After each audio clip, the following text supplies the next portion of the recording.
Now, there was a very important question that was asked by Diksha.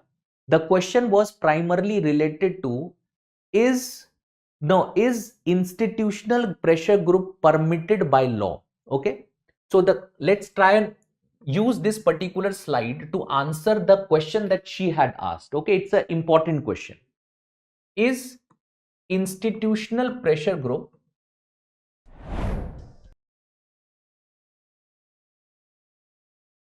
permitted under law?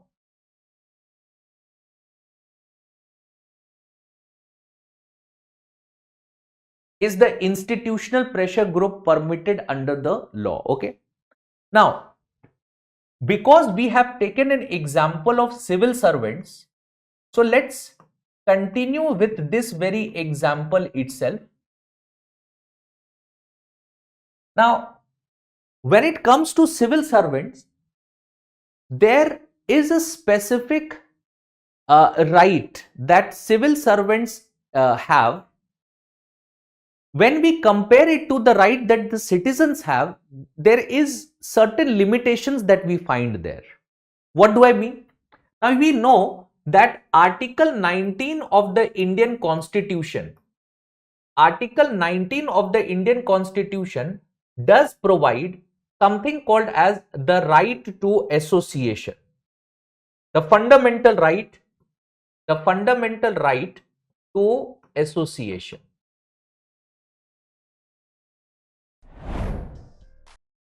Clear? This is a particular right that we have, under Article 19.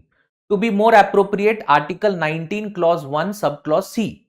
Clear? That is what has been mentioned, fundamental right to association. Okay.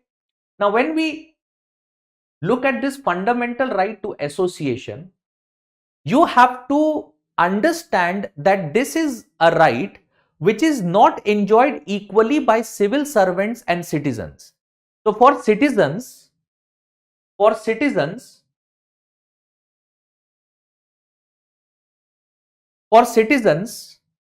this is something which is completely different, and for civil servants it is different. Clear?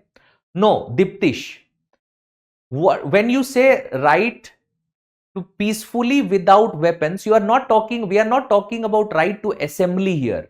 We are talking about right to association. What does Article 19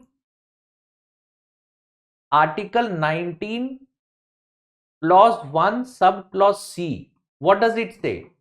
It gives us the right to form association, trade union, and cooperatives.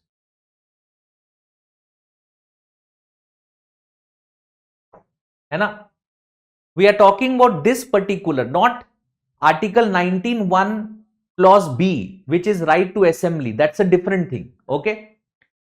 Now, when I say right to association for citizens, citizens have the right to form any kind of association,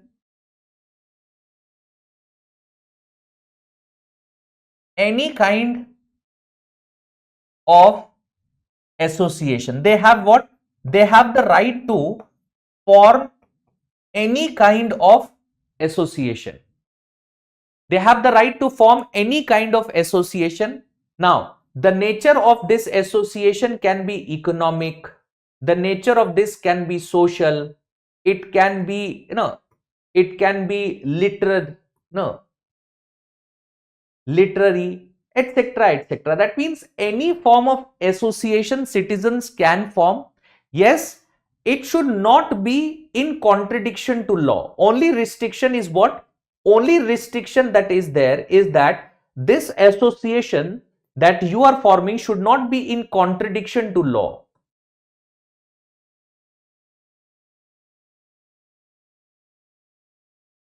Contradiction to law.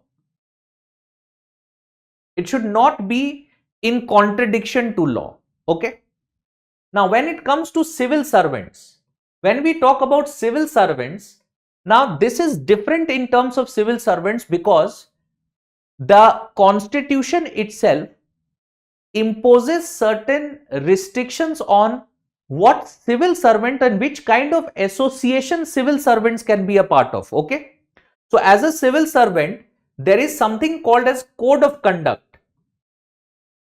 And this code of conduct does what? This code of conduct prohibits a civil servant to be a part of any political organization.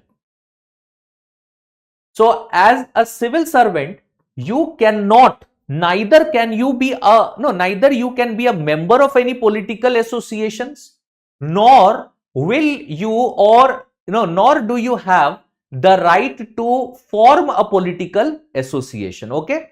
You cannot do that. You cannot join a political association. You cannot form a political association. You cannot continue as a member of a political association. Okay. Secondly, for civil servants, what you also have to understand is that when it comes to civil servants can be a member of those associations which are allowed by the government or recognized by the government. So only members of those associations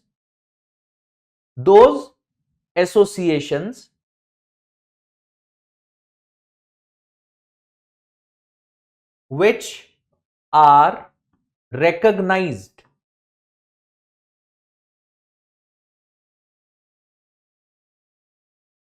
by the government. And the third thing is that the members of the association should only be civil servants. Should only be civil servants. Okay. This is primarily the you can say the restriction that has been imposed by the laws, the constitution, with respect to what kind of association civil servants can be a part of. Okay. So yes, those civil servants have only restricted right to association, but they do have the right to association. Okay. Though restricted in nature, because code of conduct prohibits you from being a part of any political organizations. You can be members of association only which is recognized by the government, and the association should only be having other members should only be civil servants. Okay, that is the kind of association that civil servants can be a member of. So when we talk about IAS association, IPS association, civil servants association, these associations are very much recognized by the government, and you are allowed to be a member of, or civil servants are allowed to be legally allowed to be a member of such associations. Okay. Okay, let's move on. Now, give a subheading, and this is the most important part of our discussion, because this discussion primarily is on functions, the role, as well as the importance of pressure groups. Okay, so what are the functions, the role, as well as importance of pressure groups?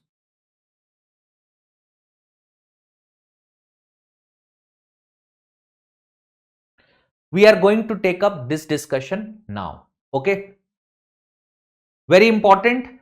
I think in yesterday's class, someone had asked this question, that does pressure group positively contribute to democracy or not? So what you have to understand is this: the way we have looked at pressure group up till now is primarily we have taken a negative perspective to it, but it does not mean that pressure groups only have negative contributions to make. Okay, pressure groups have only negative constitutions, only negative contributions to make. It does have some positive contributions as well, which we are going to discuss now. See, if any IAS, IPS, or for that matter, any civil servant, they join a political party, in that case, that's a violation of code of conduct. And if you have violated your code of conduct, in that case, you can be, no, there can be disciplinary action taken against you. One of the disciplinary action can be removing you from the, no, from such a position. That can very much happen. Okay. Okay, let's move on. Functions, role and importance of pressure groups. First, what is the very first function? The first function is interest articulation.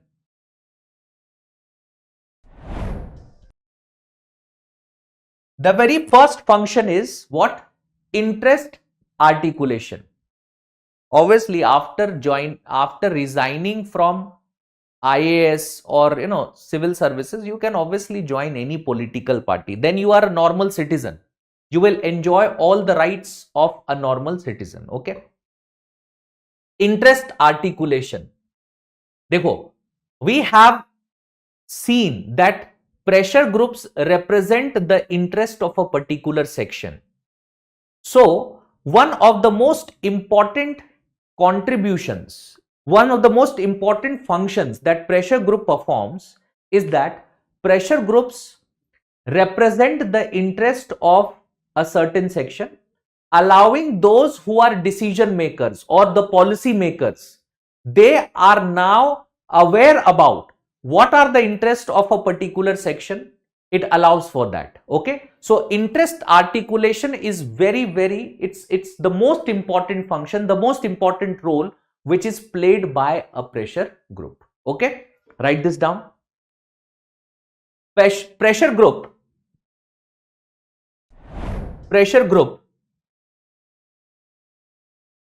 brings the demands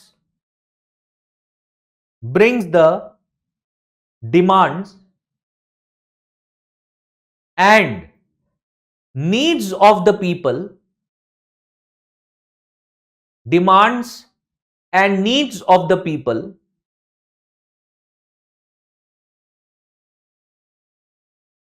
to the notice of the decision makers, to the notice of the decision makers, notice of the decision makers, full stop.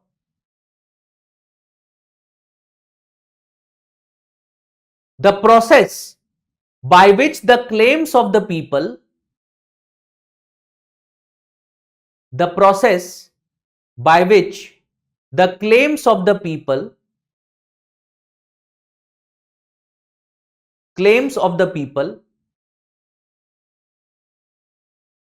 get crystallized and articulated,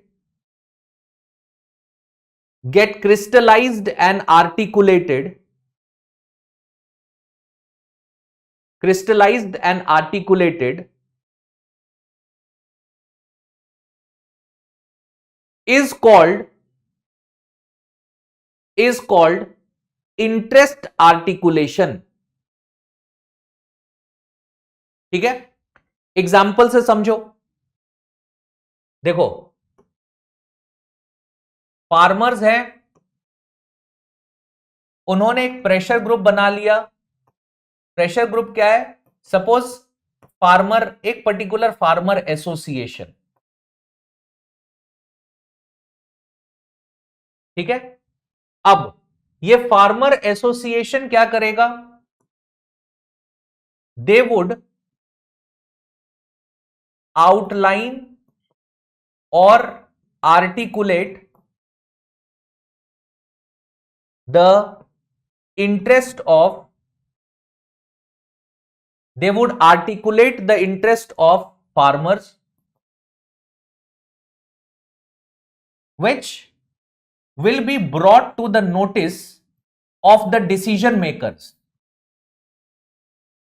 It would be what? It would be brought to the notice of the decision makers. It would be brought to the notice of the decision makers, or you can say the policy makers.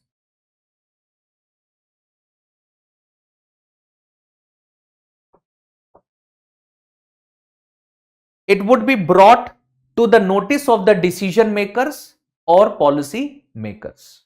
Clear? This is primarily what interest articulation means. Code of conduct is related to rigid rule orientation and lack of opportunity of innovation. Bhavika, this is not related to our discussion as of now. You will, in the process of our discussion, we will definitely come to code of conduct. मैं उस समय आपको बता दूंगा. Okay. This is what the first function is. Okay. Coming to the second function, which is agents of political socialization.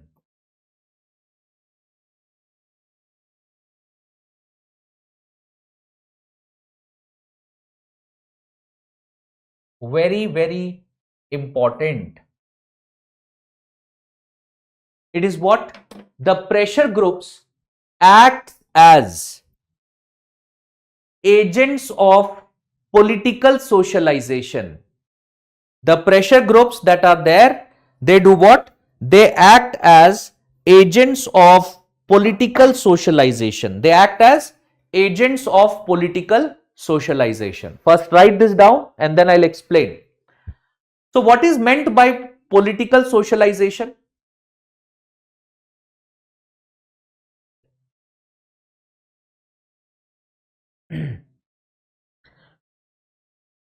Okay, let's discuss this. Don't write it. I will dictate what you have to write. Okay. See, political socialization means that pressure groups that are there, pressure groups, they undertake a lot of activities which allow the interest or the people they represent to be politically more aware. क्या कहा मैंने ये कहा कि pressure groups क्या करते हैं? They take up a lot of activities. They take up a lot of activities, and these activities do what? These activities allow for, these activities do what? These activities allow for better political awareness of the group that it represents. It has what? Better political awareness. It creates better political awareness. ठीक है? कैसे? देखो, first of all, pressure groups, they act as a institution which enables two-way communication.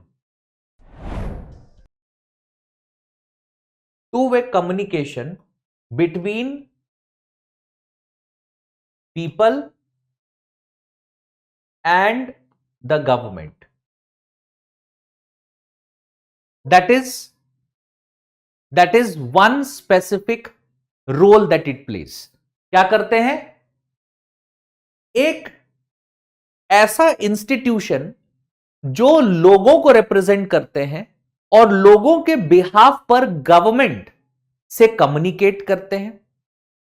Government जो communicate what ever the government communicates, वो फिर लोगों को बताते हैं कि गवर्नमेंट का ये कहना. तो कहीं ना कहीं एक ऐसा institution which is enabling that two way communication between the people और citizens with that of the government. ठीक है?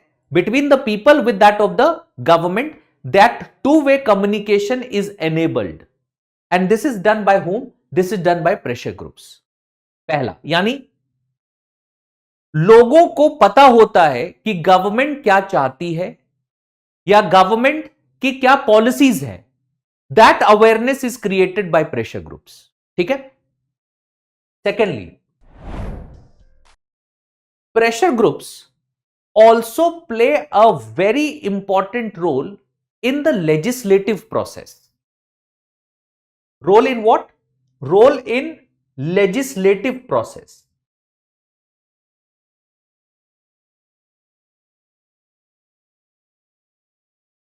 When I say they play an important role in legislative process, what does that mean?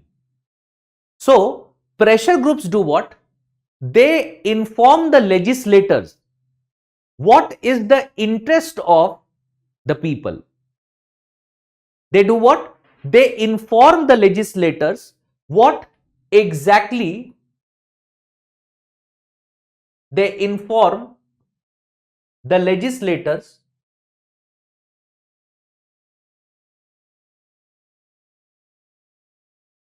about the demands.